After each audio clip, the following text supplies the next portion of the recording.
Teremos agora a apresentação do painel Violências de Gênero e de Raça no âmbito do trabalho. Estão compondo a mesa a juíza do trabalho no Tribunal Regional do Trabalho da Primeira Região, Bárbara Ferrito. O professor da Universidade Federal do Rio de Janeiro, Felipe Oliveira de Almeida. E o professor da Universidade Estadual do Rio de Janeiro, Breno Cruz. Para mediar a mesa, convidamos a procuradora do Trabalho, Fernanda Diniz. Fernanda Diniz é procuradora do Trabalho no Rio de Janeiro, coordenadora da Cor de Igualdade do Rio de Janeiro, vice-gerente do Projeto de Promoção de Igualdade de Raça e de Gênero no MPT, integrante do Grupo de Trabalho do CNMP para elaboração do Manual de Atuação com Perspectiva de Gênero. Com a palavra, a procuradora do Trabalho, Fernanda Diniz. Olá a todas, todos, todes. Eu sou Fernanda Diniz, procuradora do Trabalho. Sou uma mulher de 46 anos.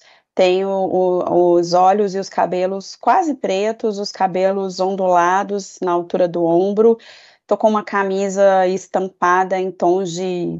uma estampa de ondas com preto, branco e um bege mais escuro.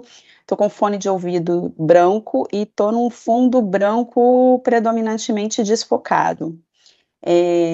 Hoje a gente vai falar sobre violências de gênero e de raça nas relações de trabalho, e para isso estamos aqui com a doutora Bárbara Ferrito. A Bárbara é doutoranda em Direito pela UF, mestre e graduada pelo FRJ, conteudista da ENAMAT, integrante da comissão executiva do ENAJUDE, escritora e autora do livro Direito e Desigualdade, uma análise da discriminação das mulheres no mercado de trabalho a partir do uso dos tempos. Aliás, uma obra que eu recomendo muito. Temos também o professor Dr. Breno Cruz.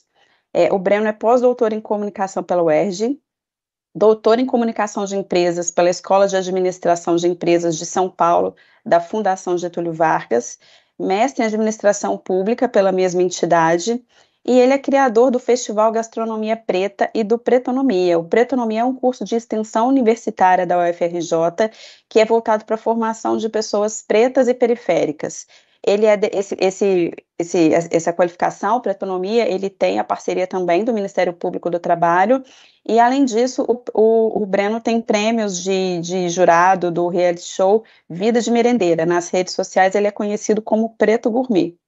Temos também o professor Felipe de Oliveira.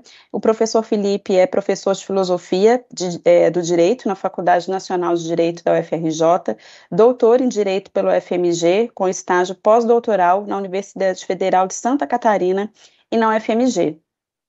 Sobre a temática, acho que nós temos participações aqui muito interessantes, porque a gente consegue ter a visão da Bárbara, que é juíza do trabalho e também pesquisadora de gênero, então ela pode falar tanto sobre pesquisa, quanto sobre o que ela vê na Justiça do Trabalho relacionado ao tema. A gente tem a participação do Breno, que o Breno, através de cursos de qualificação, de extensão, essa não é a primeira experiência dele, ele tem contato diretamente com as pessoas discriminadas e pode falar quais são os entraves, quais as vivências dessas pessoas, e o professor Felipe, que está em contato com pessoas que estão estudando para um dia ingressarem no mercado de trabalho. Então, ele pode trazer a perspectiva dessas pessoas que estudam, que vertem o seu tempo para poder conseguir uma vaga, né, no mercado. E o tema de hoje, sobre violências de gênero e de raça nas relações de trabalho, a gente parte da compreensão de que, segundo a Organização Mundial da Saúde, a violência ela é definida como o uso da força física ou poder, né, vamos chamar atenção para essa expressão poder, que é direcionado contra uma pessoa ou uma comunidade, um grupo de pessoas ou uma comunidade, que possa resultar em sofrimento, morte, dano psicológico, desenvolvimento prejudicado ou privação. E dentro desse espectro da privação, a gente sabe que a discriminação é um fato que vai dificultar acessos ao mercado de trabalho, e ela se constitui assim, na primeira violência experimentada por certos grupos sociais quando eles pretendem ingressar no mercado de trabalho. Vamos fazer uma primeira rodada de perguntas agora, e nessa primeira rodada o enfoque vai ser a violência sob esse aspecto de discriminação. Queria perguntar primeiramente para a doutora Bárbara, enquanto nesse momento, enquanto pesquisadora das desigualdades de gênero, qual é a sua visão sobre como a discriminação impacta a vida das mulheres e contribui para a persistente feminização da pobreza? Olá a todos e todas.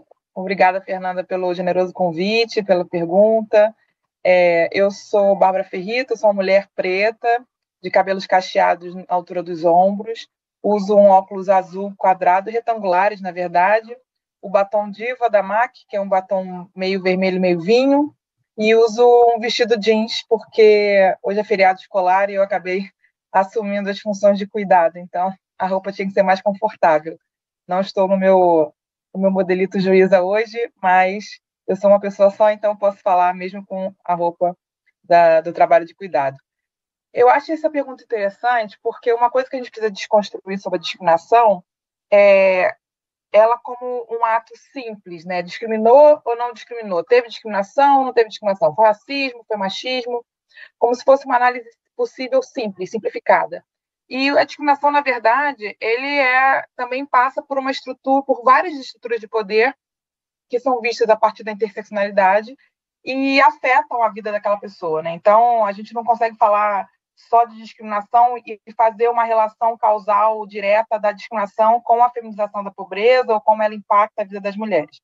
A discriminação ela acontece a todo momento e ela é como funciona a sociedade. Discriminação de gênero e discriminação de raça é o funcionamento normal da sociedade. Então, a todo momento, as pessoas que ostentam esses marcadores estão sendo inseridas na sociedade a partir da sua discriminação, do seu tratamento diferenciado, da sua inferiorização. E isso gera um mercado de trabalho extremamente violento para essas pessoas. E essas violências são múltiplas. Então, a gente precisa analisar todas essas violências para entender o que ela causa e o que ela gera. Por exemplo, se a gente pensar a questão de gênero na intersecção da questão de raça, a gente tem vários marcadores de violência, vários aspectos de violência que devem ser analisados para quem quer entender o impacto que essa discriminação generalizada causa. Então, uma das violências que eu gosto muito de falar é a própria exclusão, porque hoje a gente tem a ideia de que as pessoas podem ser o que elas quiserem. E, no entanto, a gente ainda tem um mercado de trabalho segregado quanto à raça e quanto a gênero. Existem trabalhos próprios dos brancos e próprios dos negros, e existem trabalhos próprios dos homens e próprios das mulheres.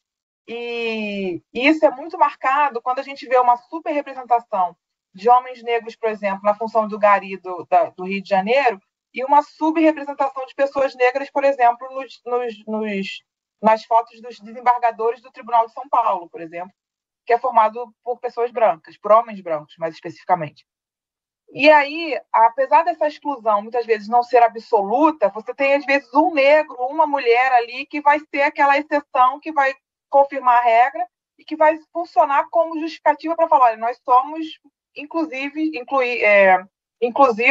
porque há uma mulher e há um negro. É uma ideia de tokenismo no mercado de trabalho.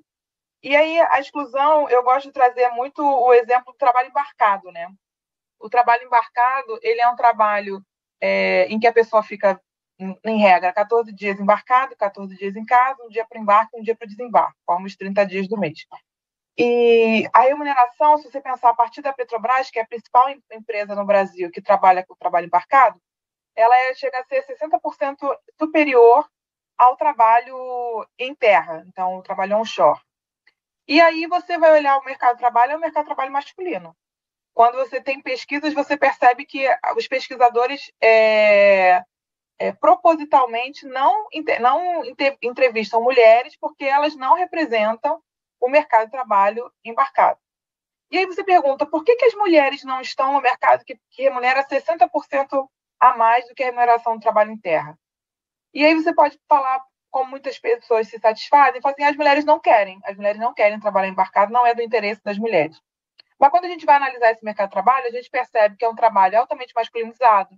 Você tem assédio moral e assédio sexual muito grande. As mulheres são vistas como desestabilizadoras na embarcação. As mulheres têm os trabalhos de cuidado, têm a maternidade para afastá-las de um trabalho que as deixa fora de casa por 14 dias. Então, quando você vai analisar esse mercado, você vai ver que tem toda uma estrutura que faz com que as mulheres não queiram. Mas esse querer, como diz Flávia Biroli, esse é um mito, né? É um mito da autonomia. Esse querer não é livre, esse querer não é construído pelas mulheres, mas é construído pelas pela estrutura de poder que ceifa essas possibilidades de existência. Então, as mulheres não podem ser. E é engraçado estar falando disso hoje, porque ontem eu julguei um processo de uma embarcada que era mulher. Eu fiquei toda feliz, mas ela pediu demissão porque ela reclamou de tudo isso que eu estou falando, que eu trabalho muito tempo fora de casa e tal. E essas coisas se manifestam também no processo. Interessante perceber isso. Outra violência que é importante também a gente analisar é o próprio assédio. Tanto o assédio moral quanto o assédio sexual são assédios também. E o sexual é típico das mulheres, apesar de existir assédio sexual masculino, ele não é estudado, ele não existe em grande números que mostrem quanto de assédio sexual os homens sofrem. A gente não nega que os homens possam sofrer assédio sexual, passam a sofrer assédio moral, e aí é demitida na primeira oportunidade, ou porque ela mesma, desconfortável com aquela situação, pede demissão e vai para outro lugar e começa tudo do zero. Além disso, a própria dificuldade de conciliação da vida familiar com a vida profissional, os trabalhos de cuidado. E aí eu trago a minha pesquisa, eu falo de usos do tempo. E o que são os usos do tempo? São a forma como as pessoas usam o tempo que elas têm. Então, o que eu percebi na minha pesquisa é que existem papéis de gênero que determinam como cada um pode usar o seu próprio tempo. Então, as mulheres não têm soberania sobre parte do seu tempo, porque os trabalhos de cuidado, os trabalhos domésticos vão para ela. E elas precisam usar. Então, se a gente pegar, por exemplo, a pesquisa do IBGE, que fala que as mulheres gastam 11 horas por semana a mais que os homens no trabalho doméstico e de cuidado. Então, significa que elas têm, em média, 1h30 por dia de tempo de vida. Então, as mulheres não têm uma vida de 24 horas, um dia de 24 horas, elas têm um dia de 22 horas e meia. E aí a gente pode pensar como é que ter 1h30 a mais por dia impacta nas possibilidades de progressão, na dedicação ao trabalho, na possibilidade de atualização, de fazer a social com os amigos, de participar de associações, de ter cargo de liderança. Isso tudo é afetado por essa pobreza de tempo determinada pelos papéis de gênero. Então, é também uma violência que afeta a mulher no seu mercado de trabalho. A gente pode pensar aquela violência mais conhecida, que é a brecha salarial. Então, esse gap, né, essa diferença de salário que existe entre o salário dos homens e o das mulheres, o salário dos negros e das pessoas brancas. E esse gap ele vem justamente de uma dinâmica que diz que os trabalhos dos brancos ou trabalhos dos homens são melhores, devem ser mais valorizados e são mais difíceis e complexos do que os trabalhos das mulheres e dos brancos e dos negros. E é interessante a gente perceber isso, por exemplo, quando a gente vai analisar trabalhos que não existem escolaridade. A gente tem o trabalho de um pedreiro e o trabalho de uma cuidadora. O pedreiro ganha muito mais do que uma cuidadora. E vocês vão falar, mas aí o trabalho do pedreiro exige um vigor físico muito forte, ele gasta muito, sim. E o trabalho da cuidadora exige uma carga emotiva absurda. Existe uma dedicação, uma resiliência, uma paciência muito grande. Só que ter força física, que é um atributo dito masculino, é valorizado. Ter paciência não é. Ter resiliência não é. Então, os atributos femininos não são valorizados. Eles são tidos como é dela, é próprio da personalidade, não é algo que você cultive ou que você procure incrementar. Então, você não valoriza e por consequência, há essas discrepâncias na valorização dessas funções que geram uma discrepância na brecha salarial. E outra violência que a gente pode citar aqui, eu estou citando as violências para a gente poder ver como o fenômeno da discriminação é complexo, né? E como ele se manifesta de várias formas.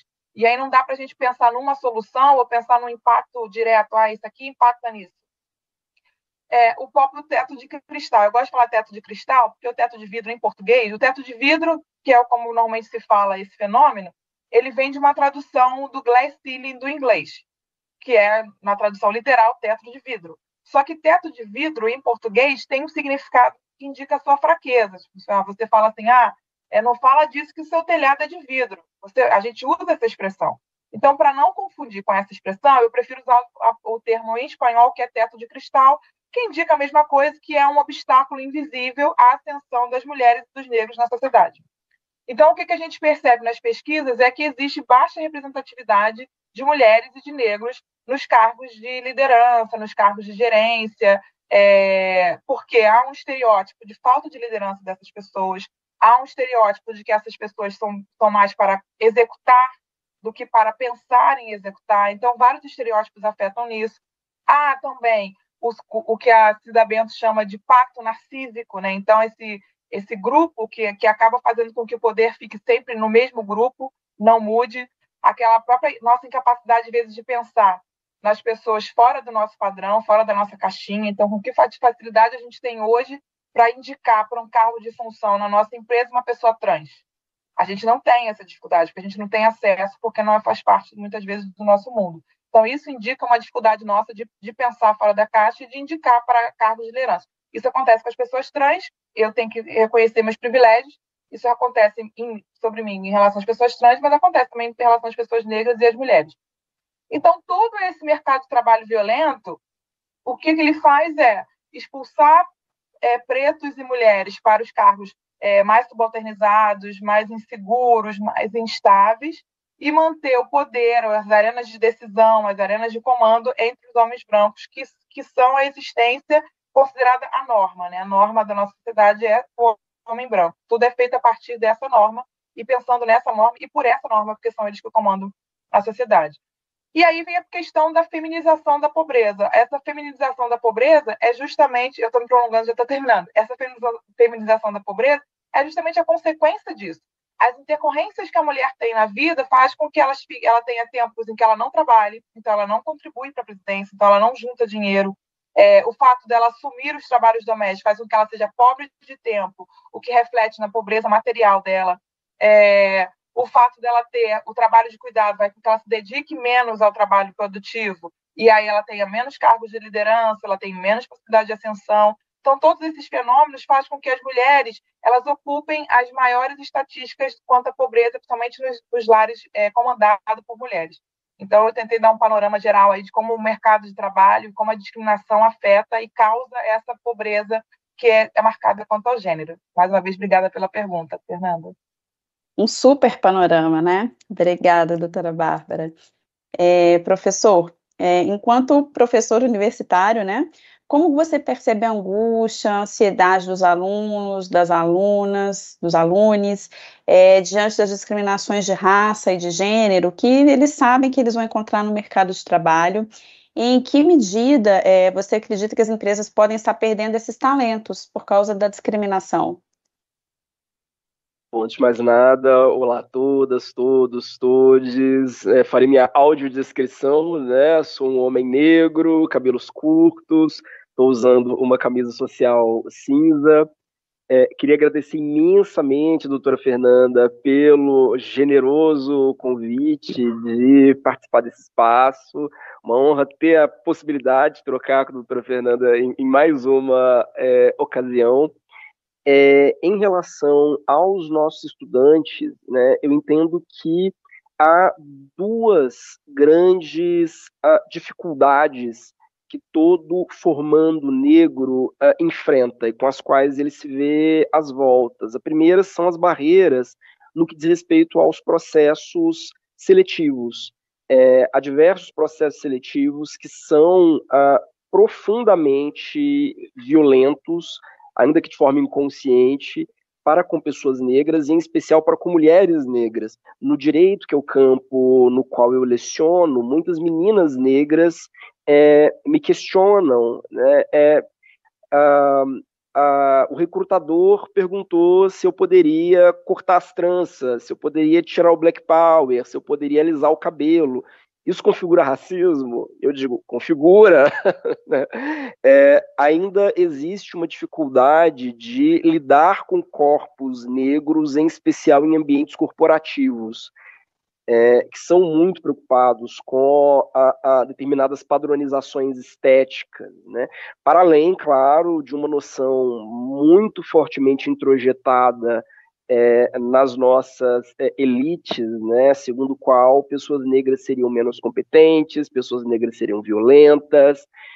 Então há sempre uma dificuldade de ingresso nesses espaços. E uma segunda grande dificuldade que os nossos estudantes sempre enfrentam existem possibilidades reais de promoção, né, de ascensão de carreira em instituições empresariais como essas.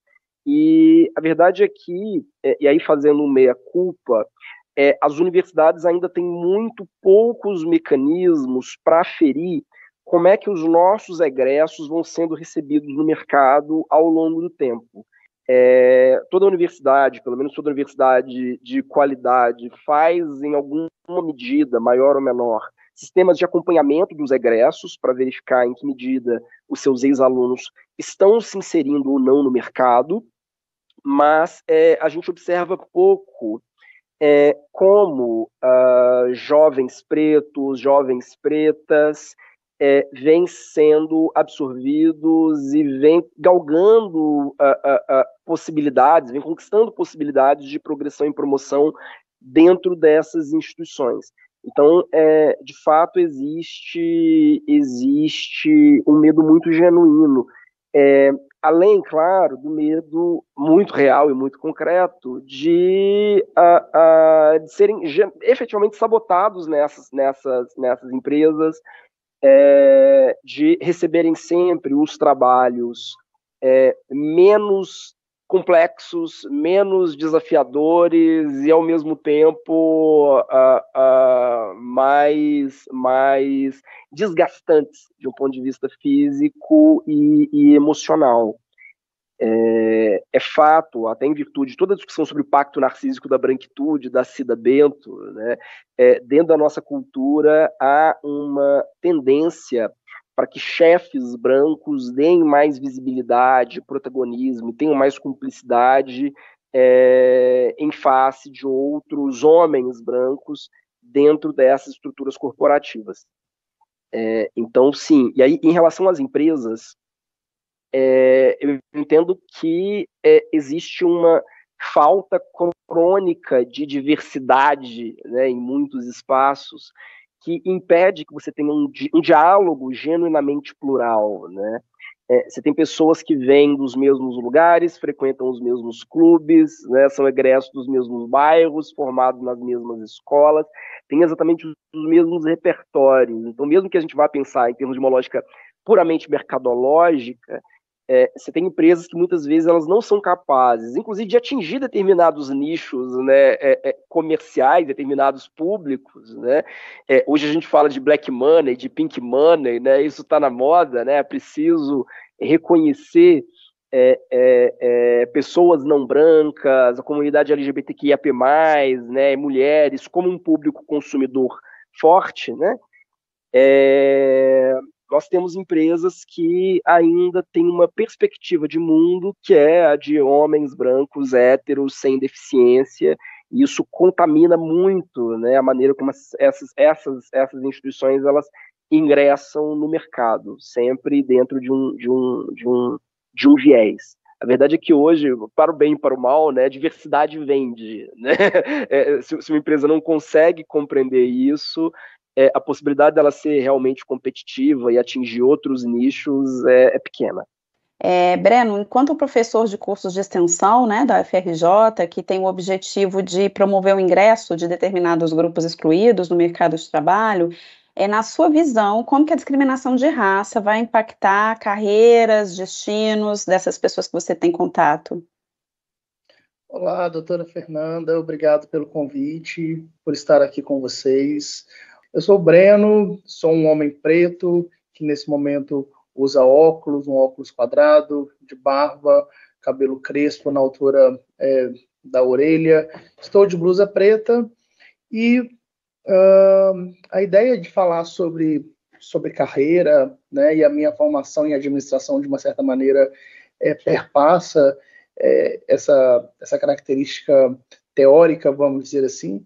A gente tem que discutir, de fato, primeiramente, educação, né? Eu acho que antes da gente falar de profissionalização, quando a gente discute raça, a gente tem que lembrar das questões relacionadas às diferenças de nível educacional entre pessoas pretas e pessoas não pretas, né?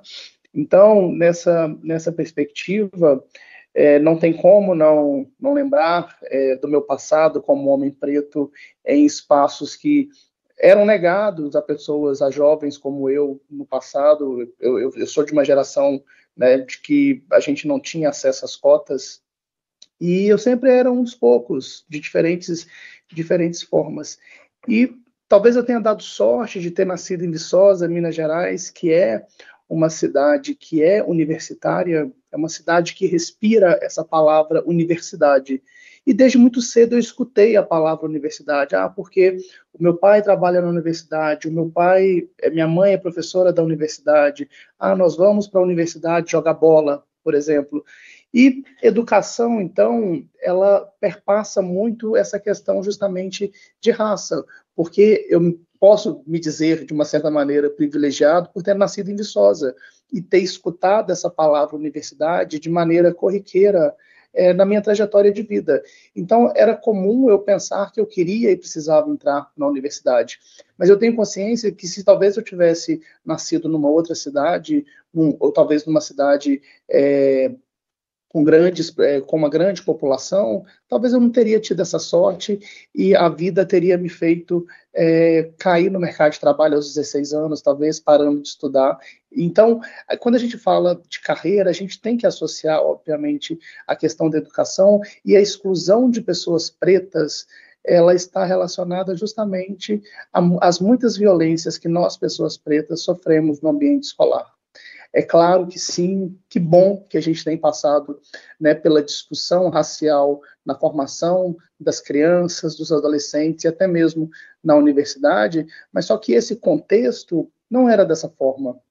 A gente sofreu violências diversas no ensino médio, no ensino fundamental e na própria escola, inclusive de professores que não eram preparados, né, não estavam preparados para lidar com essa situação racial e que simplesmente eles acabavam por uma questão cultural de fato, fazendo com que o racismo nos violentasse diariamente nas escolas. Então, é muito importante a gente pensar a partir justamente da educação, porque a gente sabe que a educação, ela transforma vidas.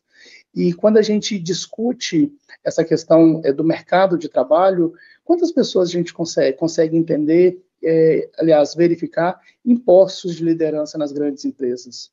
Por mais que exista hoje um movimento de diversidade, a gente sabe também que para muitas empresas é apenas uma onda, porque na prática, muitas vezes, esses movimentos, eles esbarram em diversas questões que são de fato estruturais, como, por exemplo, o inglês.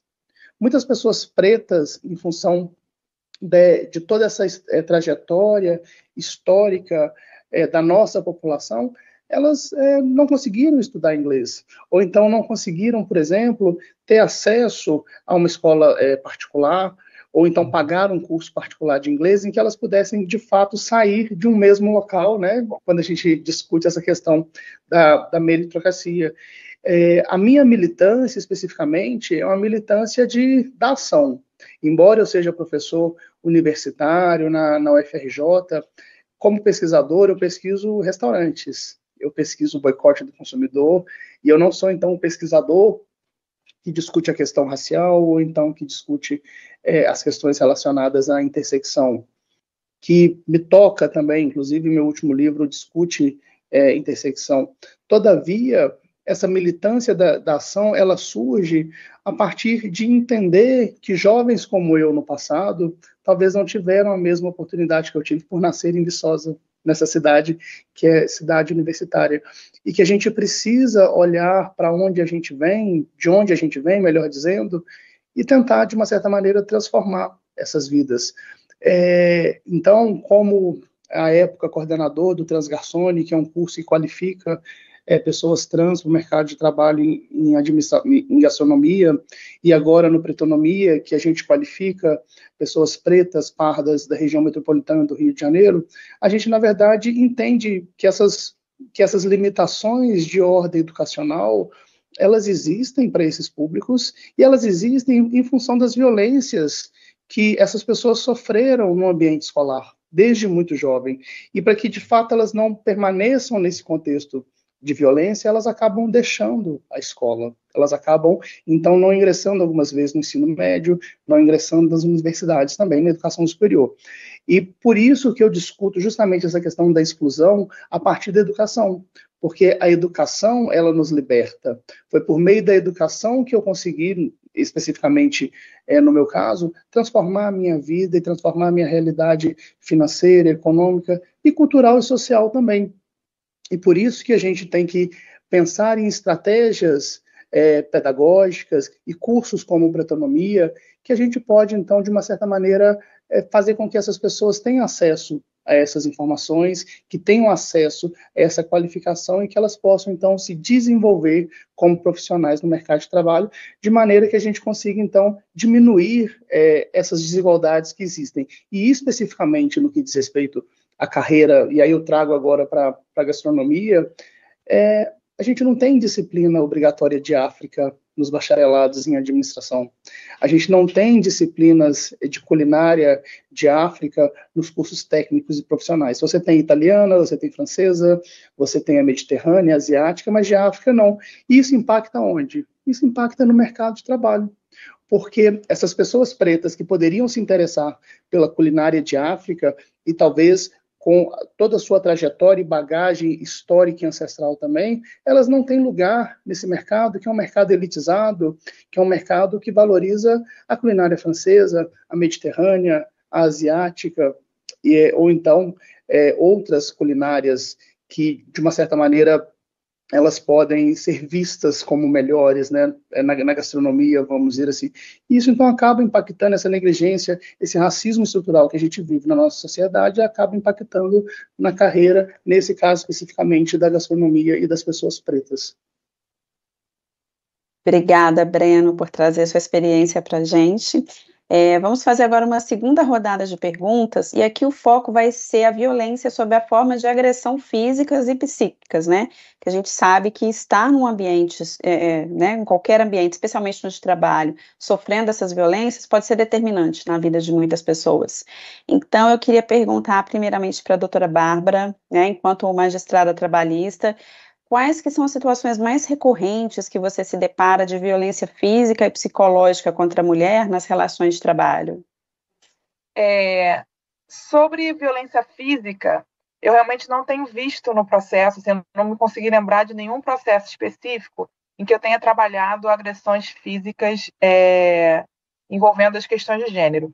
Isso tem muito a ver com o fato de que mulheres são socializadas para não partirem para a violência física. A mulher é uma pessoa que usa pela socialização, não é uma questão de essencialização, é uma questão da forma como ela foi socializada, ela usa outros métodos de violência. Então, não tem violência física. Agora, violência moral e sexual, a gente tem visto, e os processos de assédio sexual têm aumentado, tenho achado isso bem interessante. Eu acho que é um movimento em que o judiciário passa a ser visto como alguém que recebe e acolhe esse tipo de denúncia, né, e julga conforme deve julgar, né, conforme com a perspectiva de gênero, que eu já vou falar sobre isso. E então são essas violências que eu vejo mais, sexual e a moral. A violência sexual é interessante, como na seara trabalhista, a gente pode realmente perceber que é uma questão de poder e não necessariamente uma questão de liberdade sexual. Eu tenho um processo, eu gosto muito de falar, que eu julguei uma vez, e esse é um processo muito interessante, porque é um processo em que a principal prova foi do assediador. Eu colhi o depoimento do assediador, então a gente tem gente que fala assim, não pode colher o depoimento do assediador, mas eu falo, ó, é o caso concreto e a dinâmica da audiência que vai te dizer se você tem condições de colher. Claro que resguardando a vítima, evitando que ela, se ela não quiser ouvir, que ela não ouça e tal, mas o assediador pode ter uma fonte de prova muito interessante. E aí, nesse caso, a gente tem várias confluências de violência que a mulher sofreu. A mulher era uma vítima de violência doméstica, e isso só apareceu na audiência, não foi algo que apareceu antes no processo. E aí, na audiência, a gente descobre que ela é uma vítima de violência doméstica em 2 relacionamentos. Então, o que aconteceu foi que ela foi vítima de violência doméstica, aí conseguiu uma transferência, porque o ex-marido ia lá no trabalho dela ameaçá-la, conseguiu uma transferência, aí se envolveu com uma pessoa no trabalho, foi vítima de novo de violência doméstica, conseguiu outra transferência. Nessa terceira transferência, ela já foi com a pecha de trabalhadora problemática. Então, você vê uma vítima que sofre com estereótipos que incidem sobre essa vítima. Ela não é vista como vítima, ela é vista como alguém problemático, como alguém que causa aqueles problemas para ela mesma. E aí, nesse terceiro lugar em que ela trabalha, ela tem um chefe, e esse chefe, ele passa a achar que ela não sabe escolher homem, e que por isso ele tem que tutelá-la nesse sentido. Então, ele não necessariamente ele quer ter uma relação sexual com ela, mas ele a quer debaixo das asas porque ele entende que ela não sabe escolher homem. Então, ele passa a não deixar que ninguém converse com ela, faz as repreensões num ambiente fechado, ele acompanha ela até o ponto da casa dela, não é o ponto que ela pega o ônibus, é onde ela solta do ônibus para verificar se ela está indo para casa. Então, tudo isso gera uma situação de assédio, e você vê que a relação que esse homem faz com ela, e ela colocando ela nesse lugar, né, em que ela é tutelada por ele, é que para mim, né, configurou o assédio. Então, foi um processo interessante, porque a questão sexual, ela vem por essa necessidade de controlar a sexualidade daquela mulher, já que ela não poderia escolher o homem, se relacionar com quem ela quisesse, mas só com quem aquele chefe permitisse. E é interessante também ver o movimento que a justiça tem feito diante dessas demandas. Então, hoje a gente tem uma justiça do trabalho preocupada com o julgamento com perspectiva de gênero, que é justamente um julgamento que considera as diversos marcadores de vulnerabilidade que uma pessoa pode ter no processo e como esses marcadores afetam não só o processo, mas o caso concreto que está sendo debatido. No dia 19 de agosto, o TST lançou o protocolo para julgamento com perspectiva de gênero e perspectiva interseccional. São, na verdade, 3 protocolos. O primeiro é com perspectiva antidiscriminatória, interseccional e inclusiva, que é o que trata dos marcadores. Então, tem lá gênero, raça, capacidade, condição de pessoa idosa, etnia, tudo isso. Um protocolo para a infância e um protocolo para o trabalho escravizado. E os protocolos são justamente esses manuais, digamos assim, né, uma cartilha para o juiz, para ele poder se despir dos seus estereótipos, porque nesse caso, como é que um juiz poderia pegar esse processo? Ela é problemática, ela é difícil mesmo, essa mulher chora à toa, é uma histérica, não sabe escolher homem mesmo, porque está saindo de um relacionamento violento atrás de outro. E, não, a gente tem que sair desses estereótipos e ver quem é aquela pessoa que está ali. E é interessante porque esse protocolo antidiscriminatório, interseccional e inclusivo, ele trouxe uma metodologia que eu achei bem simples e bem interessante, que é do contar até 6. Então, ele estimula o juiz a contar até 6, os 6 marcadores de vulnerabilidade, para localizar aquela pessoa dentro das diversas opressões que nós temos na sociedade. Então, gênero e identidade de gênero, raça e etnia, classe social, condição de pessoa idosa, condição de pessoa com capacidade, com alguma incapacidade, com deficiência, e orientação sexual. Aí você pensa nesses 6 marcadores, conta até 6, e você vai localizar e ver quais são as opressões que estão interagindo naquele processo. Então, às vezes, isso é importante porque, às vezes, as partes não trazem a questão de raça, de gênero. Então, por exemplo, eu tive, e aí vou dar um caso só para encerrar, recentemente um processo que foi fizeram uma piada com um trabalhador, esse trabalhador era um homem negro, e ele era auxiliar de serviços gerais, e para mim é claro que o fato dele ser auxiliar de serviços gerais, negro, ele era periférico naquele ambiente, que era um outro ambiente universitário, fez com que essas piadas fossem consideradas engraçadas e ele visto como alguém muito sensível, quando na verdade foram umas piadas que foram microagressões que pretendiam colocá-lo no seu devido lugar de pessoa que pode ser alvo de chacota e tal.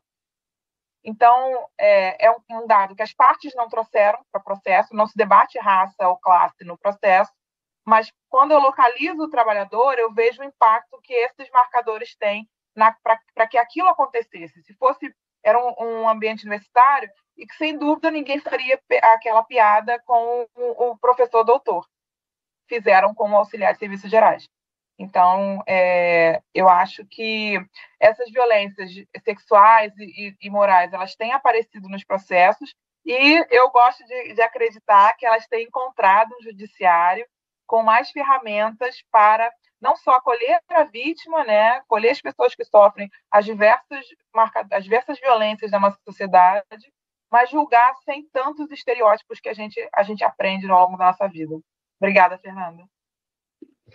No Ministério Público do Trabalho também, o número de denúncias de assédio sexual também vem aumentando, e eu gosto de pensar como a doutora Bárbara também, né, que as instituições estão sendo vistas como aquelas que vão receber e vão dar um tratamento adequado para essa violência.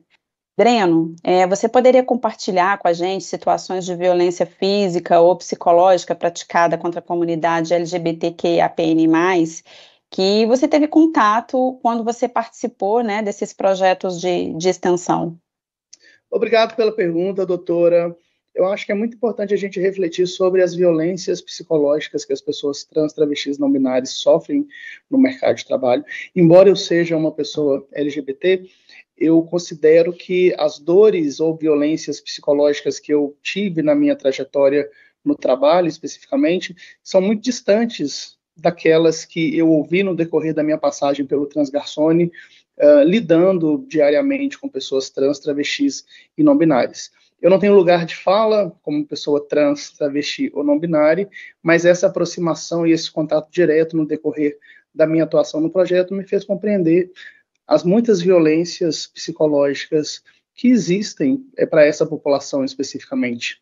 Eu lembro de um primeiro caso que mexeu muito comigo, que é de Rochelle Rangel, que é hoje uma pessoa extremamente potente no que ela faz na área da gastronomia, que foi a entrevista de trabalho dela, quando ela tinha terminado um curso técnico de gestão empresarial, e eram 80 pessoas, ela chegou como uma das finalistas à vaga, junto com outro candidato, e pelo espelho ela viu o pessoal do RH discutindo e falando, por leitura labial, a gente não vai contratar uma travesti. E ela não passou no processo. Isso demonstra para a gente como que a nossa sociedade, ela ainda, e principalmente no mercado de trabalho, porque a gente tem que lembrar que o mercado de trabalho é machista, que o mercado de trabalho é homofóbico e que o mercado de trabalho, mais do que nunca, é transfóbico. Então, a atuação do MPT nessa perspectiva de tentar discutir de fato e trazer ações efetivas contra a discriminação com pessoas LGBTQIAPN+, é extremamente importante. E esse caso de Rochelle é muito emblemático, porque era um cargo de gestão dentro de uma empresa, e ela tinha a formação necessária para atuar naquele cargo, tanto que de 80 candidatos ficaram 78 para trás, e ela estava ali na final concorrendo com uma outra pessoa, e no momento da escolha ela não foi a pessoa que teve a vaga por ela ser uma travesti. E aí, quando a gente traz esse recorte para o trabalho atualmente, existem outras violências que acontecem, como a questão do nome social. As empresas, elas, às vezes por maldade mesmo, não querem chamar a pessoa pelo nome social e chamam pelo nome de registro. Isso é extremamente complicado, extremamente violento, e essa agressão psicológica, ela fica ali, naquele ambiente interno do próprio indivíduo, machucando, porque a única coisa é tão simples, não existe apelido. As pessoas não chamam outras pessoas pelos apelidos no trabalho, é só lembrar que aquela pessoa quer ser chamada por um outro nome, que é diferente daquele do registro, né? E aí a gente parte para um segundo momento, a dificuldade da documentação da mudança de nome. Essa pessoa, quando é contratada, e aí se ela mudou, se ela retificou o nome dela na justiça, ela começa a passar por um outro processo, que é o processo da dificuldade de associar aquele CPF antigo ao nome social agora, ou diversas outras questões envolvendo a própria carteira de trabalho e outros documentos que são importantes também e que precisam ser mudados. E aí o empregador fala, não vamos contratar, vai ser tão difícil reorganizar tudo isso, então vamos fazer pelo lado mais fácil, que é contratar uma pessoa que não esteja nesse processo, por exemplo, né? Uma outra violência, e isso gera uma série de questões psicológicas também para essa pessoa, e não somente psicológica, mas de ordem econômica também. As pessoas precisam trabalhar para se manter. O trabalho é importante para a dignidade do ser humano. E aí a gente vai para aquele outro lado, que é o lado do estereótipo, na verdade, que é justamente, poxa, a mulher ela acaba indo então para a prostituição. A mulher trans ou travesti. Por quê? Porque não tem acesso ao trabalho formal por essas situações que ocorrem de fato. Outra violência que é bem grave no ambiente de trabalho, envolvendo pessoas trans, é o uso do banheiro. E aí a gente tem, numa grande empresa, pessoas que são conservadoras, que colocam dogma religioso acima de tudo e querem normatizar o que aquela pessoa trans pode fazer ou não na empresa na questão do uso do banheiro. Então, essas violências estão aí. E existem relatos, inclusive de ordem fisiológica, de tanto homens trans como mulheres trans que acabam desenvolvendo problemas urinários em função de ter que ficar muito tempo retendo a urina por não poder usar o banheiro. Então, essas negligências que existem nas empresas, que muitas vezes se dizem diversas, na verdade, eles estão aí à torta e à direita, e essas pessoas trans, travestis, não binárias, acabam sofrendo demais em função de uma cultura organizacional que, obviamente, é reflexo de uma sociedade que é transfóbica, machista e homofóbica. Então, casos como o de Rochelle e de tantas outras pessoas trans, infelizmente, ainda perpetuam, e muitas vezes essas pessoas não conseguem acesso ao mercado de trabalho por todas essas questões que, de fato, permeiam a vida de uma pessoa trans, travesti e não binária num país LGBTfóbico como o nosso. Obrigada, Breno. Muitas questões, né, que a gente tem que lidar. Uma segunda pergunta para o Felipe sobre o conceito de racismo recreativo, né? E ele surge diante da identificação de agressões psíquicas para pessoas negras, que elas são manifestadas através ali de um pseudo-humor, né? Que a gente chama, entre aspas, de brincadeira. E esse pseudo-humor ele vai contribuir para a manutenção dos estereótipos racistas. Na sua visão, o ambiente de trabalho é um ambiente importante para essa expressão e para a manutenção desses estereótipos racistas? Bom, primeiro de tudo, né, preciso fazer referência ao meu queridíssimo amigo, professor Adilson José Moreira, que desenvolveu no Brasil o conceito de racismo recreativo a partir de uma obra genial, já clássica, né, no debate sobre direito e relações raciais no Brasil. Um ponto que o Adilson levanta, que me parece muito apropriado, é que no Brasil o negro enfrenta não só a luta contra o racismo, mas a luta para convencer as pessoas de que o racismo existe. O mito da democracia racial, que se desenvolve no Brasil, na verdade, desde o século XIX, passa por autores como Gilberto Freire e se consolida durante a ditadura militar. A ditadura militar se esforçou muito para vender a ideia de que o Brasil era um território de harmonia entre as diferentes etnias, né, e dessa forma sufocar reivindicações do nosso movimento negro. O mito da democracia racial ele é tão pervasivo que a imensa maioria não imensa maioria, felizmente hoje, né, mas muitas pessoas ainda têm uma enorme dificuldade de reconhecer que o racismo existe e reconhecer quando o racismo existe, quando elas estão sendo vitimadas por violências de ordem racial. E uma das principais estratégias para ocultar esse racismo, né, esse racismo que tem medo de dizer o próprio nome, esse racismo por denegação, para usar uma expressão da grande filósofa brasileira Lélia Gonzalez, uma das estratégias do racismo por denegação é se disfarçar sob a sombra do humor. Dia desses eu estava relendo uma entrevista célebre de um humorista brasileiro que as pessoas diziam, olha, mas o seu programa era muito agressivo com nordestinos, com homossexuais, com negros. E ele dizia, não, mas naquela época as pessoas não se sentiam ofendidas. É óbvio que elas se sentiam ofendidas, não havia estrutura, né, para reivindicação, né, não havia estrutura institucional que recebesse, acolhesse, né, os protestos, né, do movimento negro, da comunidade não branca, de forma geral, no Brasil.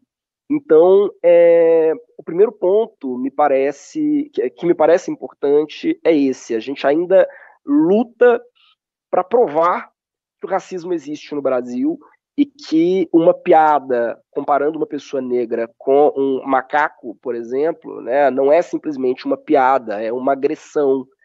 É um desafio ainda, né, para todos nós, né, pretos no Brasil, reescrever a história do Brasil contra né, o mito da democracia racial. Eu vou dar um exemplo.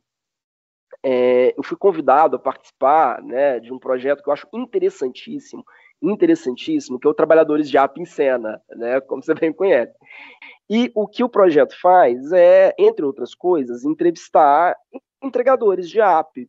E me pediram para formular 2 perguntas. Foi a minha única participação no projeto, porque, enfim, eu me sinto, inclusive, relapso em relação ao projeto, mas me pediram para formular perguntas que seriam endereçadas aos trabalhadores de app. Eu fiz 2. A primeira é: você já sofreu racismo ao fazer uma entrega? E a segunda pergunta era: você já sofreu alguma situação que te deixasse desconfortável no processo de entrega? E o que me chama a atenção é, a imensa maioria dos entregadores pretos vai responder: não, eu nunca sofri racismo. Mas a imensa maioria das respostas, né, da segunda questão são: sim, eu sofri foi desconfortável, pediram para eu apresentar minha identidade, fizeram um comentário estranho, pediram para eu ser revistado antes de entrar no condomínio. Veja, mas isso é racismo. A questão é, nós temos uma dificuldade, e veja, a gente pode, inclusive, trazer isso para profissionais formados em direito, né? Eu tenho estudantes que o escritório exigiu que eu tirasse os dreads, ou exigiu que eu tirasse o Black Power. Ora, isso é racista, isso é uma violência racista. Eu mesmo participei de um evento há pouco tempo atrás em que uma professora virou para mim e disse: que saudade de quando eu podia tratar as pessoas, né, eu tratava os meus empregados como mulatinhos. Hoje os negros são muito mimizentos, vitimistas e não reconhecem que mulatinho às vezes pode ser uma expressão carinhosa. Ela diz isso em tom de humor, né, mas existe uma agressão bastante sutil aqui. Então, o racismo recreativo, ele naturaliza aquilo que nos Estados Unidos eles chamam de microaggressions, de microagressões, que de micro não tem nada, né? A gente chama de microagressões pelo fato de que elas têm uma grande capilaridade, elas se infiltram no nosso cotidiano de tal maneira que elas são naturalizadas, e o indivíduo que as sofre, muitas vezes, não se dá conta delas, né? O funcionário do escritório, que todo mundo chama de negão, né? O que todos vão dizer que o fulano não deixa a tua bolsa aberta porque o fulano rouba, hahaha, né? Ou ainda, né, questões um pouco mais diretas, como o funcionário negro, que tem muito mais restrições para entrar na instituição do que o funcionário branco, né? Isso vai criando um ambiente. A gente hoje fala muito de burnout, né, e de todos os transtornos psicossociais decorrentes de sistemas tóxicos, né, de relação de emprego. Para uma pessoa negra, esses transtornos eles são consideravelmente mais presentes, né, e mais violentos. E com um adendo, né, que é o fato de que reclamações dessa natureza vão sendo sistematicamente desacreditadas ou minimizadas. Nós ainda temos um problema muito sério, que é o fato de que muitas ações racistas, quando judicializadas, né, são rebaixadas para injúria racial ou desqualificadas, digamos assim, né, consideradas atípicas, precisamente sob o argumento de que não seriam mais do que um ato de humor. Faltaria o ânimo discriminante, né, para abusar do juridiquês, né, é muito comum que os nossos juristas digam nesses episódios que é o ânimo jocante, mas não o ânimo discriminante, é o ânimo de fazer humor, mas não propriamente o ânimo de violentar a dignidade de um sujeito não branco. Então, eu diria que esse é um dos principais desafios, que o movimento negro enfrenta no mercado de trabalho, é a naturalização da violência racial e da discriminação, como se não se tratasse de violência racial. Assim como a gente demorou muitos anos desconstruir a ideia, né, de que é legítimo que eu, ao contratar uma secretária ou contratar uma doméstica, exija boa aparência, com muitas aspas, que todo mundo sabe o que significava, né? Objetivamente, que eu quero uma funcionária branca. A gente ainda vivencia um processo muito difícil de desconstrução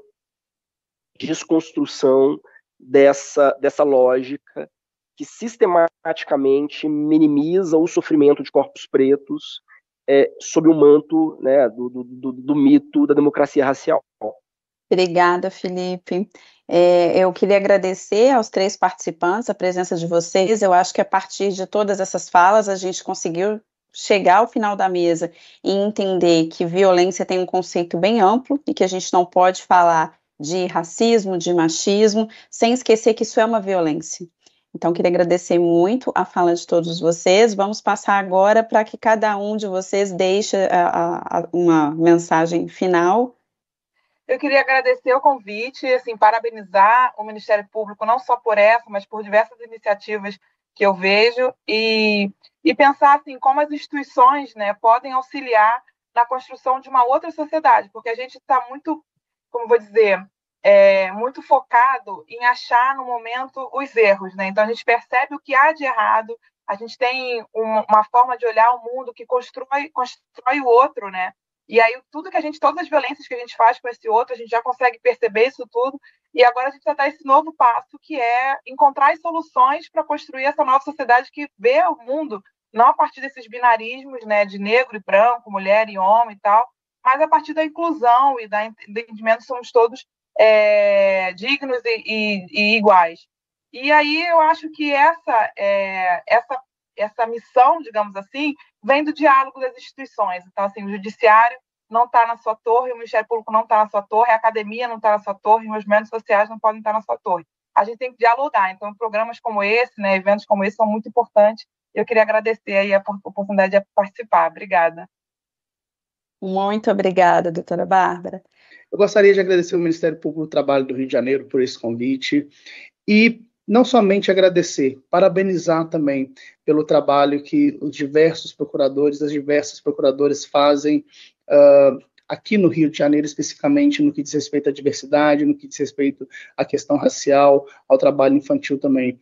Eu tenho estado com alguns de vocês, seja por meio do Pretonomia, seja por meio do Transgarçone, e tenho visto como que isso de fato é institucional, como que isso não é sobre a doutora Fernanda, a doutora Silvana, a doutora Michele, ou então o doutor Arthur. É sobre, na verdade, a instituição, e isso é muito importante. E a partir do momento que vocês atuam em prol da diminuição dessas desigualdades, seja na perspectiva racial ou então na perspectiva de gênero, é extremamente importante. Eu, particularmente, fico muito feliz de estar próximo do MPT e poder, de uma certa maneira, contribuir aqui na ponta, nessa militância de ação, no que diz respeito a tentar tornar o mercado de trabalho menos LGBT-fóbico e menos racista. Então, primeiramente, parabéns por essa atuação da instituição.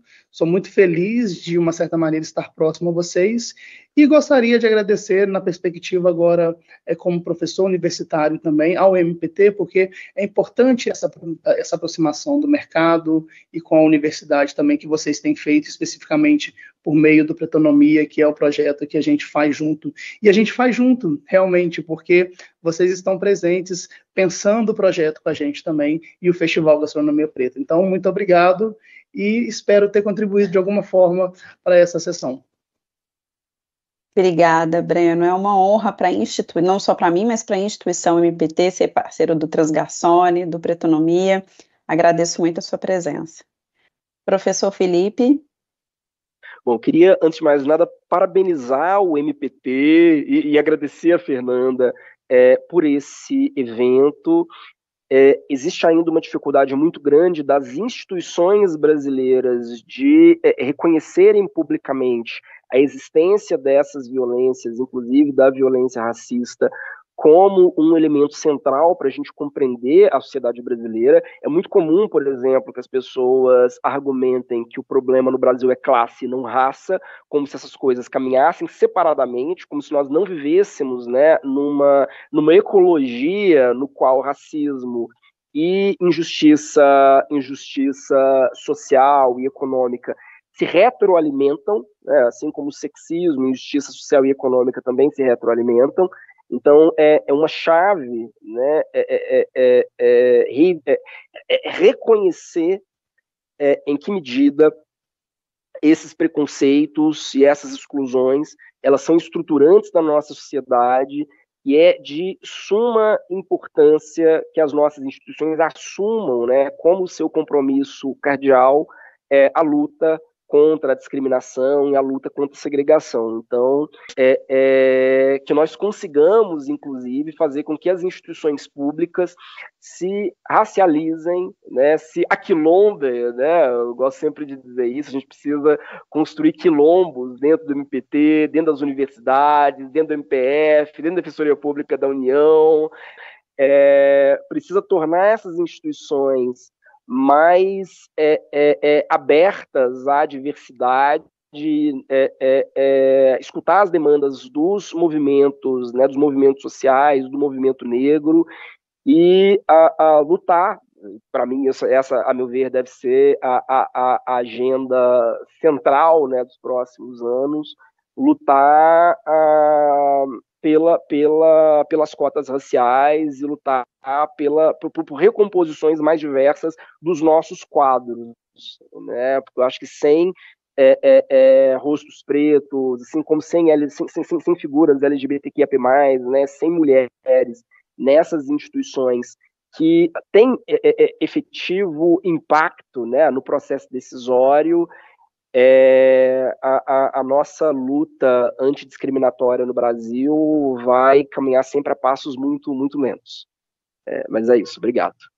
Agradeço a todos os participantes, acho que cada um de vocês pode trazer uma perspectiva muito interessante e muito pertinente para a gente acerca do enquadramento de discriminações dentro de violência e de violências propriamente ditas, e como isso é problemático não só para a sociedade, mas também para o nosso desenvolvimento.